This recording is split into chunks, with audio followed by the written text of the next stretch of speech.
বেগম জিয়া একজন private citizen, সাধারণ নাগরিক, এক্সপিএম, একজন দলের প্রধান। তিনি রওশন এরশাদের মতো, জুনায়েদ সাকির মতো, মান্না ভাইয়ের মতো, রব ভাইয়ের মতো, নুরুল হক নুরুর মতো দলের প্রধান, কিন্তু তার সঙ্গে রিপাবলিকের রাষ্ট্রের কোনো সম্পর্ক নাই। তিনি বর্তমানে রিপাবলিকের কর্মচারী নন। বেগম জিয়া কিছুই নন। তিনি এক্স প্রাইম মিনিস্টার, একজন ex twice prime minister, but it doesn't mean anything. তিনি একজন ব্যক্তিগত সিটিজেন, প্রাইভেট সিটিজেন। তিনি জুনায়েদ সাকির মতো, তিনি রওশন এরশাদের মতো।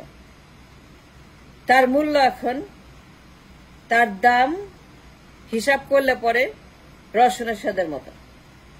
তার বাজার মূল্য এখন দলীয় প্রধান, and দলীয় প্রধান doesn't mean anything to the state. The state republic has nothing to do with the দলীয় প্রধান, who is the ex-PM, and ex-PM is not a present PM, and ex-PM is not a republic concern, and ex-PM is a matter of the দল। বেগম জিয়ার চিকিৎসা হবে, অসুস্থ হইতেই পারে, কিন্তু তাকে কেন্দ্র করে যা হচ্ছে দেশে, একজন প্রাইভেট সিটিজেন, একজন সাধারণ নাগরিক, যার মূল্য সেম অ্যাজ নুরুল হক নুরু। বেগম জিয়ার মূল্য to the state, to the nation, to the republic same as Rowshan Ershad. তিনি দলের প্রধান, তিনি রিপাবলিকের কোনো কর্মচারী নন। তিনি দলীয় প্রধান, কিন্তু তিনি প্রধানমন্ত্রী নন।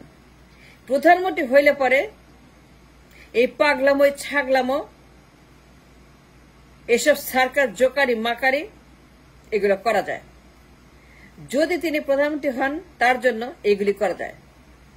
যে বারবেরিজম, যে অসভ্যতা, যে নোংরামো, যে বান্দ্রামো, যে ফাজলামি, যে বাটপারি, যে ধান্দাবাজি, যে গুন্ডাবাজি, যে ক্যাডারবাজি,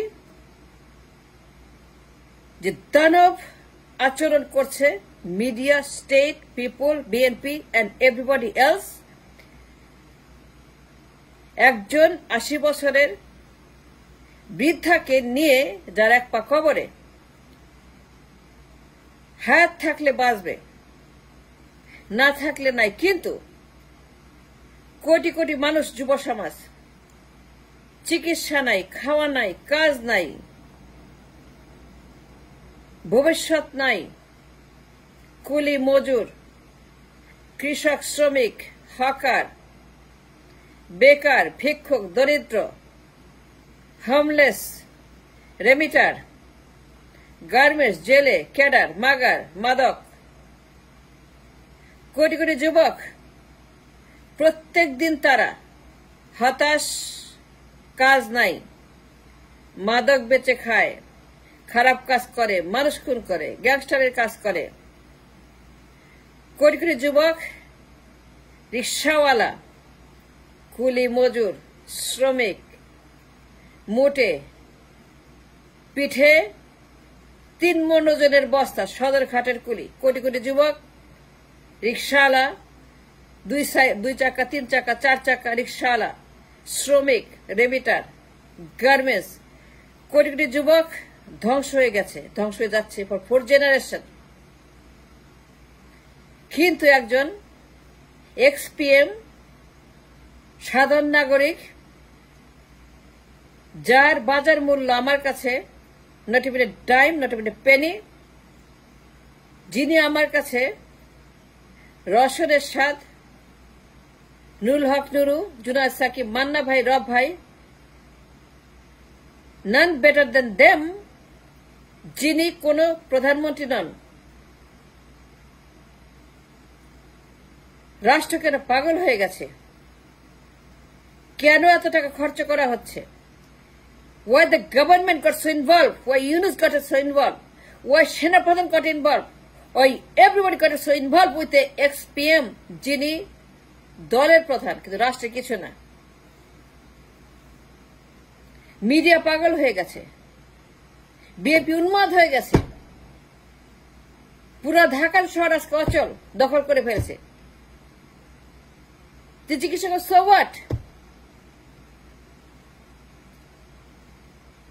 কাতারকে কেন বলতে হবে? রাজকীয় বিমান কেন আনতে হবে? রাজকীয় বহর কেন আনতে হবে? এই সকল অনাচার অবিচার ফ্যাসিবাদ কেন বেগম জিয়াকে নিয়ে for years and years and years? তার ট্রিটমেন্টের জন্য যেই পরিমাণ টাকা খরচ করা হচ্ছে, কোটি কোটি টাকা, শত কোটি কোটি টাকা, এই টাকা দিয়ে লক্ষ লক্ষ মানুষকে বাঁচানো যায়, যে পরিমাণ ঢালা হচ্ছে তার পিছনে for years and years and years. এবং যারাই ঢালছে, my question to all of them, Begum জিয়াকে বাঁচিয়ে রাখার জন্য, জোর করে বাঁচিয়ে রাখার জন্য, জোর করে তাকে এগুলো যে করা হচ্ছে for years and years and years Evercare হাসপাতালে, এবং যেভাবে করছে তার ডাক্তাররা, তার স্টাফেরা, তার পরিবারেরা, তার দলের লোকেরা এবং রাষ্ট্র যেভাবে ইনভলভ হচ্ছে এবং মিডিয়া, বেগম জিয়া রাষ্ট্রের কোন কর্মচারী নন। রাষ্ট্র has nothing to do with her treatment. রাজকীয় বিমান কেন? কাতারকে বলতে হবে কেন? ইউনুসকে ফোন করবে কেন কাতারকে যে বিমান পাঠান, ডাক্তার পাঠান, লন্ডনে যাবে? To me Begum Zia is nothing. তিনি দলীয় প্রধান।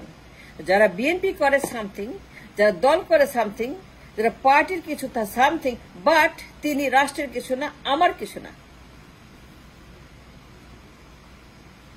কিন্তু তার জন্য কেন পুরো দেশ ঝাঁপিয়ে পড়েছে? পুরো ঢাকা শহর অচল হয়ে গেছে, স্থবির। পুরো ঢাকা শহর আজকে প্যারালাইজ হয়ে গেছে বেগম জিয়ার কারণে। মিডিয়া পাগল হয়ে গেছে, বিএনপি উন্মাদ হয়ে গেছে। বেগম জিয়া কে? একজন সাধারণ নাগরিক। তিনি x-PM, just like anybody else. তিনি এমন কিছু করেন নাই যে তার জন্য এই পরিমাণ ট্যাক্স পে করতে হবে। কেন বিমান আসবে তার জন্য? আমার দেশের লক্ষ লক্ষ মানুষ যে সাফার ইন দ্য হসপিটাল, চিকিৎসা নাই, টাকা নাই, ডাক্তার নাই, পয়সা নাই, মেডিসিন নাই, তারা হাসপাতালের বেডে কাতরাচ্ছে, জায়গা নাই, বারান্দায়, টয়লেটের কাছে চিকিৎসা হচ্ছে, বারান্দায় চিকিৎসা হয়, মাঠে চিকিৎসা হয়, টয়লেটের কাছে চিকিৎসা হয়, হাসপাতালের দুয়ারে, ফ্লোরে। মানুষের জীবন যেন পশুর জীবন হাসপাতালে। যে দেশের কোটি কোটি যুবক, কোনো ভবিষ্যৎ নাই, লাখ লাখ মানুষ হাসপাতাল চিকিৎসা নাই, ফ্লোরে চিকিৎসা হয়, ডাক্তার নাই, ওষুধ নাই, টাকা নাই, পয়সা নাই, সার্জারি করার জায়গা নাই, মরে যাচ্ছে আয়ু থাকতেই মরে যাচ্ছে। প্রত্যেক দিন অ্যাক্সিডেন্টে মানুষ মারা যাচ্ছে চিকিৎসার অভাবে, অন দ্য স্পট মরছে। একটা অ্যাম্বুলেন্স নাই, রিক্সা করে নিয়ে যায়। এই বিপ্লবে অ্যাম্বুলেন্স নাই, রিক্সা করে নিয়ে যাচ্ছে, মারা যাচ্ছে মুগ্ধরা রিক্সাতে মুগ্ধরা মারা যাচ্ছে, গুলি করছে, রিক্সাতে মুগ্ধরা যাচ্ছে হাসপাতালে, অ্যাম্বুলেন্স নাই, মুগ্ধর জন্য অ্যাম্বুলেন্স পাওয়া যায় না। অনেক মানুষ অ্যাম্বুলেন্স হবে মারা গেছে, রিক্সাতে মারা গেছে, রিক্সাতে বিপ্লবের সময় অনেক সারা বছর মারা যাচ্ছে। একটা অ্যাম্বুলেন্স পাওয়া যায় না যুবকদের জন্য। মানুষদের অ্যাম্বুলেন্সের হবে, তারা রাস্তায় মরে যাচ্ছে, ফেরিঘাটে মারা যাচ্ছে, রাস্তায় মারা যাচ্ছে, ট্রাফিকে মারা যাচ্ছে, অ্যাম্বুলেন্সের অভাবে, ডাক্তার হবে, তাদের এই ব্যবস্থাপনার অভাবে। কিন্তু একজন এক্স-পিএম বেগম জিয়া, যার বয়স ৮০ বয়স, একটা খবরে তাকে কেন্দ্র করে যে সার্কাস করছে দেশের মানুষ, আই ডোন্ট আন্ডারস্ট্যান্ড। আমার দেশে কোটি কোটি যুবক, তারা ভবিষ্যৎহীন, তারা জবলেস, তারা গ্যাংস্টার, মাগার, ক্যাডার, জেলে, কুলি, কামার, মাটি কাটা, কোটি কোটি যুবক, তাদের কোনো কাজ নাই, তারা বেকার, হতাশ, মরছে হাসপাতালে, রাস্তায় গাড়ি চাপায়, ডুবে মরছে। কোনো তাদের খবর নাই। তাদের কথা কে বলবে? তাদের ভবিষ্যৎ কারা দেখবে? তাদেরকে এই দেশে জীবন জীবিকার জন্য কারা কথা বলবে? তাদের কথা কে বলবে? আজকে পুরো দেশ একজন এক পা কবরে 80 বছরের বৃদ্ধা, তাকে নিয়ে যে সার্কাস শুরু করেছে, যে ফাজলামি, যে তামাশা, যে ইয়ারকি, যে বান্ডামি, যে গুন্ডামি, যে সান্ডামি, যে বাটপাড়ি শুরু করেছে, ঘেন্না লাগে আমার চিন্তা করলে পরে যে আমি এই দেশের, আমার জন্ম, একজন বেগম জিয়াকে নিয়ে কাতারের থেকে অ্যাম্বুলেন্স এনে, আর আমার দেশের মুগ্ধর একটা অ্যাম্বুলেন্স পায় না, রিক্সাতে মরে যায় বিপ্লবে। আর সেই দেশের মানুষ কাতার থেকে প্লেন নিয়ে আসে বেগম জিয়ার জন্য, যার বয়স 80 বছর বয়স। আয়ু থাকলে বাঁচবে, নাহলে দেশে যাবে, দেশে চিকিৎসা করাবে। কেন কাতারের প্লেন নিতে হবে ইংল্যান্ডে? And who is Begum Jia to me and to the country, to the nation, for the people of Nepal? She is nobody. She retired from the government. She is not a prime minister. She is not a republic. She is not a worker. She is ex-prime minister. She is an ex-prime minister. An ordinary citizen, সাধারণ নাগরিক. Yes, I said that. She is just like Nuru or Roshan Ershad. তার মূল্য রওশন এরশাদের বেশি নয়, বেশি নয়, বেশি নয়। এসব বান্দামি বন্ধ করে, তামাশা বন্ধ করে, একে বন্ধ করেন।